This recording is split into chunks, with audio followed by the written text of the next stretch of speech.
हमारा ये शौक़ है समाज सेवा करना। और जो हमारे मोदी जी, योगी जी जो हैं, उनकी नीतियाँ बहुत बढ़िया हैं। उस वक़्त जो हम चेयरमैनी करते थे, तो वो अपने नाम के लिए और विकास के लिए करते थे। लेकिन अब जो हैं, अब लोग भ्रष्टाचार की तरफ जा चुके हैं।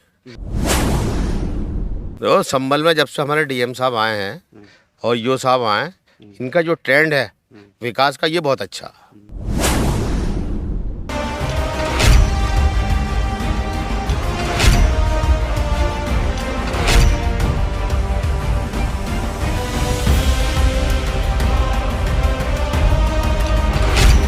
नमस्कार, आदाब। एक और वीडियो में आपका स्वागत है। और आज हमारे साथ संभल की एक मशहूर शख्सियत, संभल के पूर्व चेयरमैन रहे, 2006 से 2011 तक उनका कार्यकाल रहा।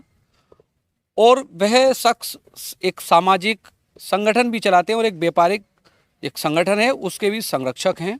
हम बात कर रहे हैं हाजी नुसरत इलाही साहब की, जिनका कार्यकाल संभल की जनता ने देखा था। आज हमारे साथ बात करने के लिए मौजूद हैं। चूंकि बात इसलिए करनी पड़ रही है, आजकल सोशल मीडिया पर हाजी जी काफ़ी प्रोग्रामों में नज़र आ रहे हैं। कुछ लोग तरह तरह के सवाल भी कर रहे हैं, क्या राजनीति में दोबारा वापसी हो रही है।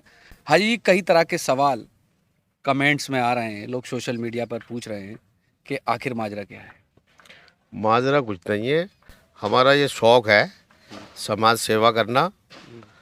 और जो हमारे मोदी जी, योगी जी जो हैं, उनकी नीतियाँ बहुत बढ़िया हैं। तो इस वजह से हम ज़्यादा लगे हुए हैं समाज सेवा में। अच्छा, जिस तरह से आपका कार्यकाल रहा था चेयरमैनी का, 2006 से शायद 11 तक आपने संभल में पब्लिक की सेवा की। उस समय की जो योजनाएं हुआ करती थी, जिस तरह से काम हुआ करता था, अब में और तब में क्या अंतर हुआ करता था? अब में तब में बहुत बड़ा अंतर है। उस वक्त जो हम चेयरमैनी करते थे, तो वो अपने नाम के लिए और विकास के लिए करते थे। लेकिन अब जो हैं, अब लोग भ्रष्टाचार की तरफ जा चुके हैं। वो अब कमाने के लिए चेयरमैनी करते हैं। और जब हम चेयरमैन थे, तो हमने हिंदू मुस्लिम भाईचारे के साथ चेयरमैनी चलाई। और जितने भी मेंबर थे, क्या हिंदू थे या मुसलमान थे, बहुत प्यार के साथ सब एक उससे रहते थे। और शहर का विकास हमने बहुत किया। जितने भी पार्क वगैरह सब बने हुए हैं, वो हमारे ज़माने के भी बने हुए हैं। अब जब हमारा पीरियड ख़त्म हो गया, तो उनका मेंटेनेंस न हुआ, तो अब वो मेंटेनेंस वगैरह हो रहा। लेकिन सब हमारे ज़माने के ही बने हुए हैं सब पार्क। अच्छा, जिस तरह से अभी काम चल रहा है, आप सब देख ही रहे हैं। अगर आपको जो मौजूदा चेयरमैन है वो देख रहे हैं, तो आप उनको क्या सलाह देना चाहेंगे कि संभल में इस तरह से काम होना चाहिए? तो संभल में जब से हमारे डीएम साहब आए हैं और ईओ साहब आए हैं, इनका जो ट्रेंड है विकास का, ये बहुत अच्छा।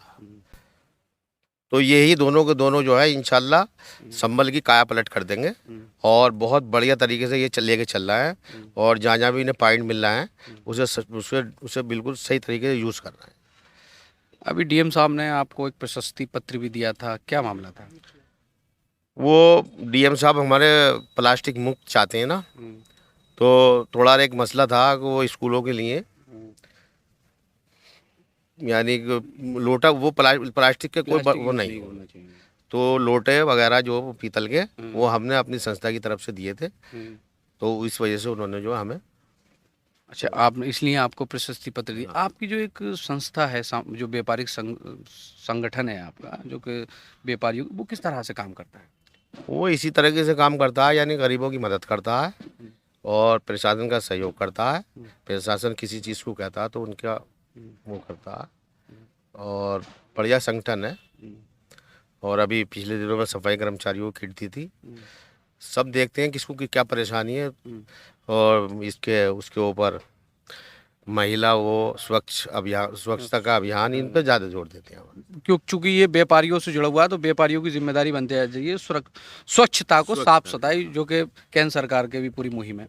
हाँ। अच्छा, अभी आपने योगी जी और मोदी जी की योजनाओं की तारीफ की। किस तरह का लाभ मुस्लिम समाज के लोग ले पा रहे हैं? चूंकि आप खुद मुस्लिम समाज से हैं, ज़्यादातर लोग आपसे जुड़े हुए हैं, तो किस तरह से देखते हैं योगी और मोदी जी की योजनाएं और उनकी राजनीति को? मोदी जी की योजना है, ये बताओ, राशन मिल गया, सबको मिल गया। और जितने भी मुद्रा लोन हुआ, और तुम्हारा गैस चूल्हे का हुआ, और बहुत सी योजनाएं सबको मिल रही है। लेकिन मुसलमान जानकारी नहीं करते जाके। अगर जानकारी करें तो और ज़्यादा मिलेगा उन्हें। मिल सबको रहा है, बराबर मिल रहा है, ये नहीं भेदभाव नहीं है। मतलब मानते हैं आप भेदभाव नहीं, ये भेदभाव नहीं। लोग दूसरे राजनीतिक दल कहते हैं कि मुस्लिमों के साथ तो भेदभाव कर रहे हैं, उनको योजनाओं का लाभ नहीं मिल रहा, उनको तो पीछे करा जा रहा है। नहीं नहीं, ये तो अपने उसके अपने बेनिफिट के लिए कहते हैं, अपने फायदे के लिए, हिंदू मुस्लिमों को वो करने के लिए कहते हैं। अच्छा, बांटने की राजनीति बांटने कर की रहे राजनीति करते हैं। हैं। योगी जी कह रहे हैं बटेंगे तो कटेंगे। योगी जी ये नहीं कह रहे बटेंगे कटेंगे। योगी जी का तो मतलब है कि ये बांटना चाह रहा है। वो तो ये चाह रहा है कि सब मिल के रहेंगे, सबको योजनाओं का लाभ मिलेगा। क्या बात है यार नुसरत साहब, आपने जलवा नहीं है। बराबर में चुनाव चल रहा है, कुंदरकी में उपचुनाव चल रहा है। वहाँ से जो भाजपा प्रत्याशी हैं वो कभी टोपी ओढ़े हुए उनका आ रहा है, कभी मक्के से आई हुई चादर लपेटी हुई उनका फोटो आ रहा है। तो किस तरह से देखते हैं उनको? ना, वो पहले भी इलेक्शन में मुसलमानों के बहुत वोट मिले थे उन्हें। वो मुसलमानों में खूब जाते हैं, शादी ब्याह में, इसमें उसमें सारे प्रोग्रामों में जाते हैं और मुसलमानों के साथ रहते हैं। नाजायज़ बात नहीं करते हैं कोई भी काम। अच्छा, ये है कि मुस्लिमों से उनका पुराना कनेक्शन है, ये नहीं है कि अभी नया आ गया। हाँ। ऐसा कुछ नहीं, मतलब मुसलमानों से पुराना जुड़ा हुआ है, इस तरह के सवाल। हाँ, नुसरत साहब ने बताया कि प्लास्टिक को लेकर, जिस तरह से प्लास्टिक फ्री को लेकर और प्रशासन की और शासन की जिस तरह से पूरी मंशा है, उसके साथ भी इनका जो व्यापारी संगठन है वो काम करेगा।